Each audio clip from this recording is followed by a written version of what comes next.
everybody, my name is Elizabeth and I'm a librarian here at the LSC Tomball Community Library.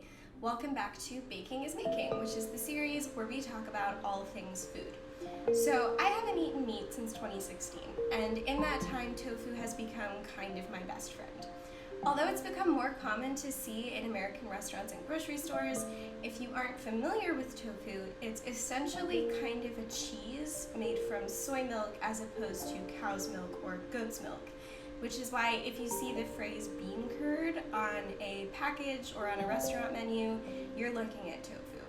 So while tofu has been incredibly common in East Asian cuisines for a very, very long time and is often served alongside meat, it is primarily served here as a meat substitute, which is how I eat it, because of its meaty texture and high protein content. While I love tofu and I eat it all the time, I will acknowledge it does have kind of a learning curve and can seem a little intimidating if you've never cooked with it before, which is why I'm going to provide you with a few simple tips and a very simple recipe that you can use to try and incorporate tofu into your everyday diet. So stick around and let's get cooking.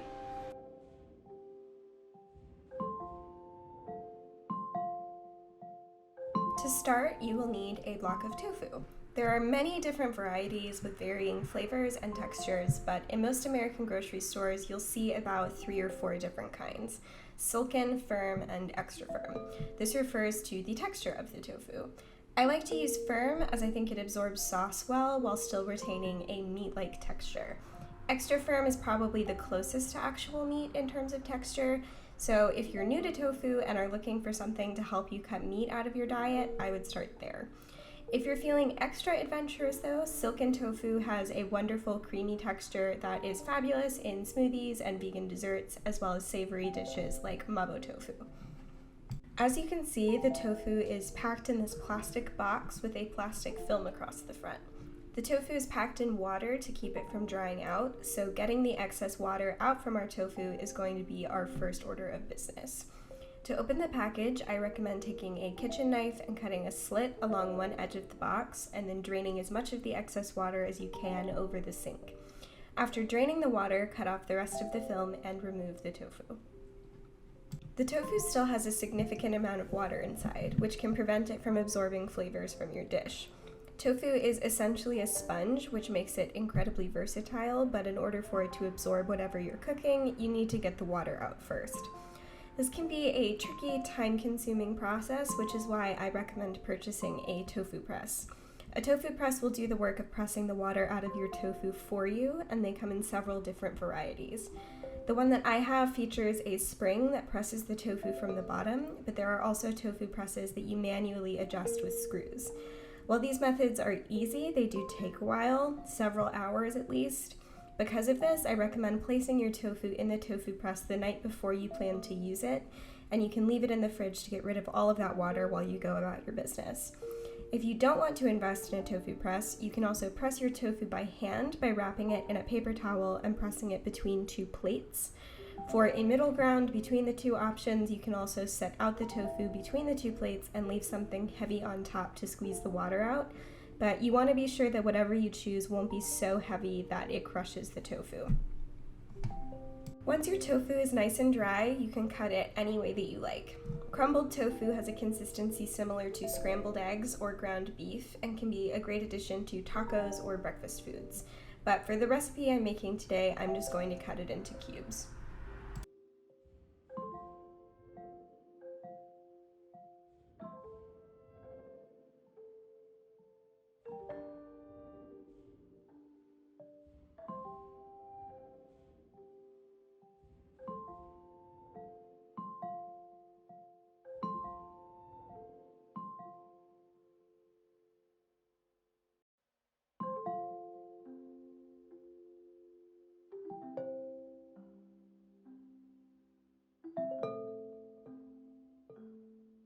Firm and extra firm tofu are excellent when fried and remain crunchy on the outside while still staying chewy on the inside and soaking up whatever sauce or flavors you're cooking with. That's my preferred method of cooking with tofu, and that's what I'm going to do for this recipe. I'm going to lightly coat the tofu in cornstarch and then pan fry it on the stove in some olive oil.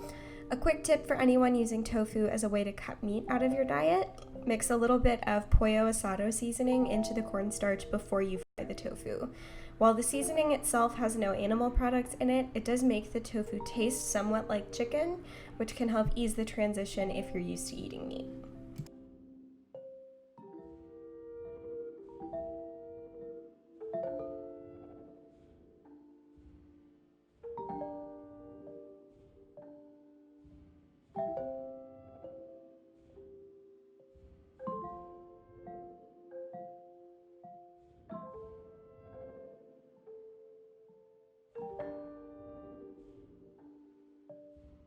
Once the tofu is done, I'm going to toss it with a simple sauce.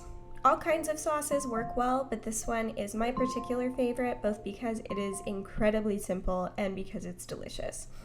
The sauce is 2 tablespoons of soy sauce, 1 tablespoon of brown sugar, 1 tablespoon of rice vinegar, and 2 tablespoons of sambal.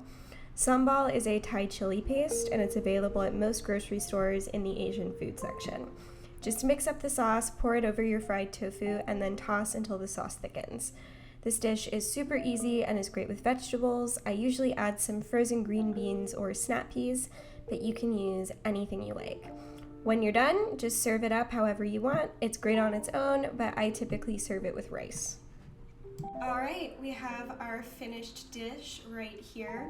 It's super delicious and satisfying and kind of fires up the same part of your brain that you would probably use if you were eating like chicken nuggets. But this is healthier. I think it's probably easier, and it is a great way to incorporate tofu into your regular diet in place of where you might typically use meat. Once you get the basics down, it's really, really easy to add tofu to your regular kind of culinary repertoire, and it makes going plant-based or even just cutting meat out occasionally really, really easy, and in a way that you don't feel like you're actually missing out on anything. So this is just one example, but the great thing about tofu is that it is so incredibly versatile. So once you get the basics down, you can really add it to just about anything. Now that you've conquered the basics of cooking with tofu, you can branch out into using it in all kinds of other things, not just savory dishes, not just Asian-inspired dishes, but really make it a part of your diet. If you want to learn more about how to cook with tofu, then I would recommend the cookbook How to Cook Everything Vegetarian by Mark Bittman. It is huge and has plenty of recipes that don't use tofu in addition to ones that do. So if you are looking for a good introduction to the world of meatless cooking, I would strongly recommend How to Cook Everything Vegetarian, which you can check out as an ebook or a physical book from the Harris County Public Library. Thank you so much for watching this episode of Baking is Making. Be sure to follow us on all of our social media platforms, which is Facebook, Instagram, Twitter, and YouTube, so that you never miss a future episode of Baking is Making or any of our other fantastic online programs.